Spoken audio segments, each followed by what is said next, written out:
Tha eat quenist I slawel nonget stei.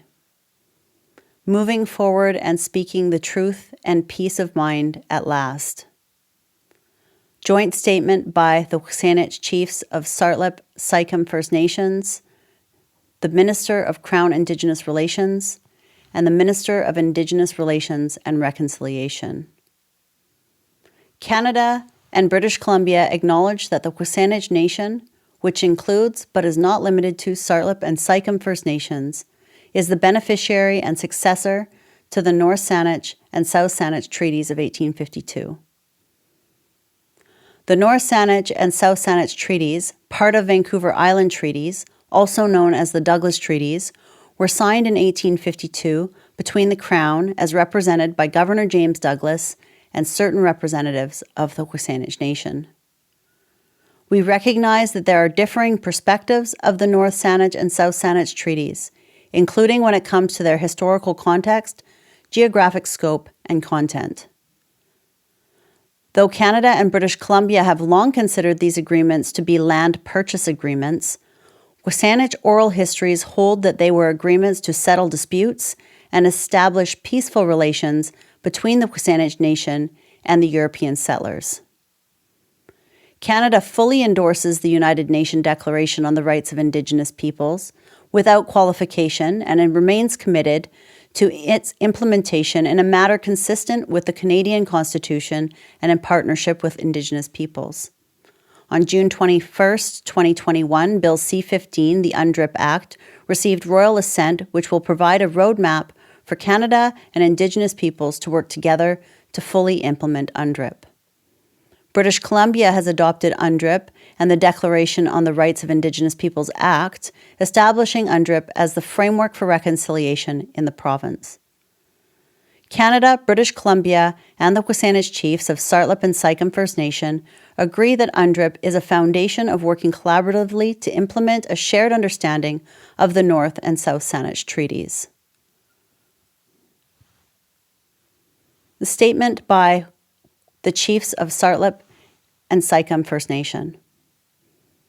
Wixanich oral history, passed down from generation to generation through a rigid system of witnessing and ceremony that is still practiced today, tells us that Douglas's word, referred to by Canada as the North Saanich and South Saanich Treaties, signified a new beginning between our nation and the European settlers as they arose to settle disputes that occurred as a result of specific historical events, including Wixanich efforts to stop timber extraction by the employees of James Douglas near the village of Tleach, and the shooting of a Wixanich messenger boy by a settler near Mount Tommy, and threats Wixanich people had made against James Douglas at Fort Victoria in a response to the above. When our ancestors met with James Douglas in 1852, Douglas acknowledged the extent of Wixanich homelands, including the lands that our people used for all time for hunting and reef netting, the areas where we harvest food and medicine, and the places where chales made our laws and our scales and our culture. During this meeting, we were given gifts of acknowledgement. Crosses were marked on paper to signify the meeting's sacredness. The Juanitum recognized Wixanich rights and responsibilities to the land, and we agreed that Wixanich and the Juanitum would live on these lands in a peaceful relationship with one another. Wixanich people did not sell Wixanich land and therefore could not have agreed to the part of the written version of the North and South Saanich Treaties that references the surrender and transfer of land. We have sacred obligations to watch over and care for all living things as given to us by chales and required by Wixanich law. Wixanich laws, rights, and responsibility come from chales, not from the North Saanich and South Saanich Treaties. As such, the North Saanich and South Saanich Treaties, although recognizing Wixanich rights to hunt and fish, do not define the full scope of Wixanich rights and Wixanich territory, nor do they reflect the Wixanich worldview.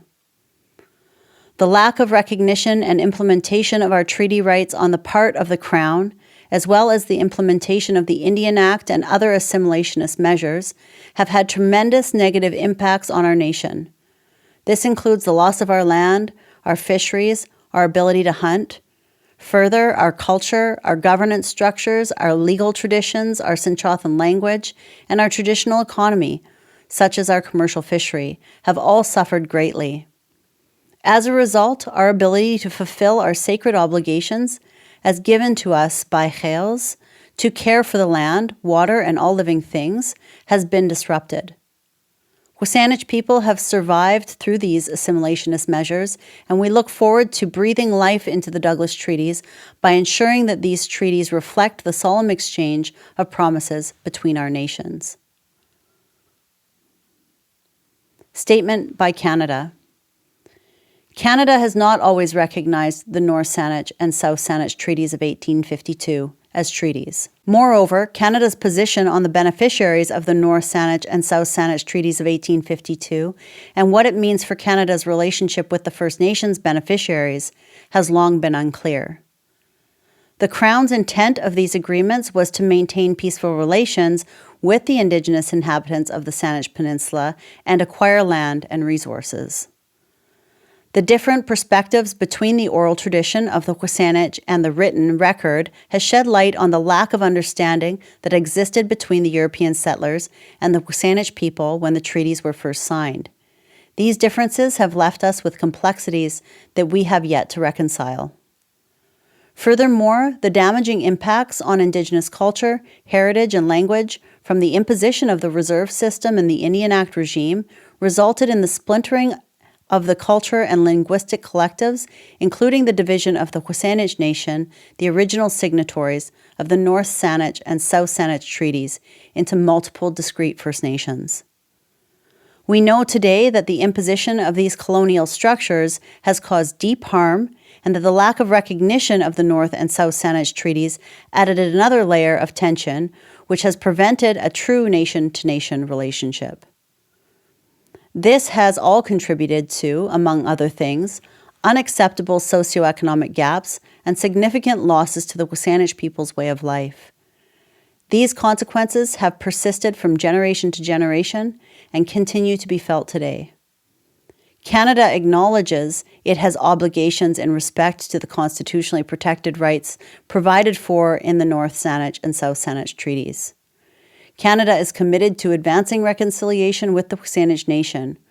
We recognize that to move forward together, a new nation-to-nation relationship requires Canada to have a better understanding of the Wasanich oral history and Wasanich view of the spirit and intent of the North Saanich and South Saanich treaties. The statement made by British Columbia. British Columbia joined Confederation in 1871 according to the terms of Union and Constitution Act 1867 and has ongoing obligations to honor the constitutionally protected rights provided for in the North Saanich and South Saanich treaties of 1852. British Columbia has not always recognized the North Saanich and South Saanich treaties of 1852 as treaties. Moreover, British Columbia's position on the beneficiaries of the North Saanich and South Saanich treaties of 1852 and what it means for Canada's relationship with the First Nations beneficiaries has long been unclear. British Columbia recognizes the divergent perspectives on the treaties, and it's building a clear and better understanding of these views and complexities informed by Wasanich oral traditions and history, and is committed to working with Wasanich peoples and the federal government to reconcile these perspectives. British Columbia recognizes the role that the province has played in the colonization, including impacts on lands, culture, and harvesting practices. These impacts have contributed to, among other things, unacceptable socioeconomic gaps and significant losses to the Wasanich people's way of life, which continue to persist from generation to generation. British Columbia recognizes the deep harms of colonization on the Wasanich people. The lack of acknowledgement of these impacts and the lack of recognition of the North and South Saanich treaties have prevented a true and meaningful government-to-government relationship. British Columbia is committed to continue to learn, understand, and address the impacts of colonization on Wasanich peoples as we build a new relationship and work together to support Wasanich communities and families to heal. British Columbia is committed to advancing reconciliation with the Wasanich Nation.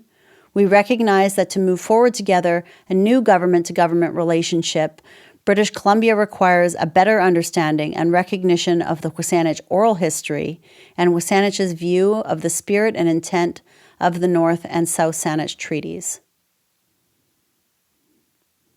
The joint statement for moving forward. We understand that we have differing perspectives on the scope and content of the historic North Saanich and South Saanich treaties.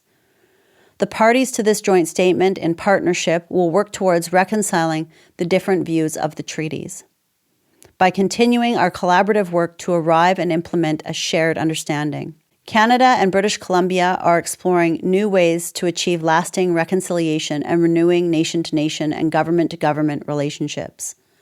To do so, all parties to this joint statement are committed to WSÁNEĆ principles of respect, cooperation, partnership, and the recognition and affirmation of rights.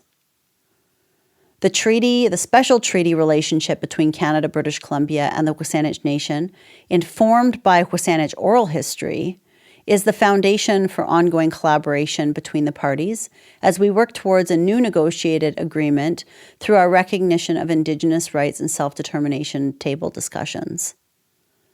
Honoring historic treaty relationships and upholding the honor of the Crown is critical to renewing the relationship and advancing reconciliation. Canada, British Columbia, and the WSÁNEĆ chiefs of Tsartlip and Sycam First Nations will work on efforts to revitalize WSÁNEĆ way of life now and in the future by creating opportunities for the WSÁNEĆ Nation to prosper. We all have the ability to learn from the past and shape the future by acknowledging the wrongs of the past, knowing our true history, and working collaboratively to develop new ways of living in a respectful partnership. This is a first step on the path to healing, lasting reconciliation, and renewal. Haishkasiyam.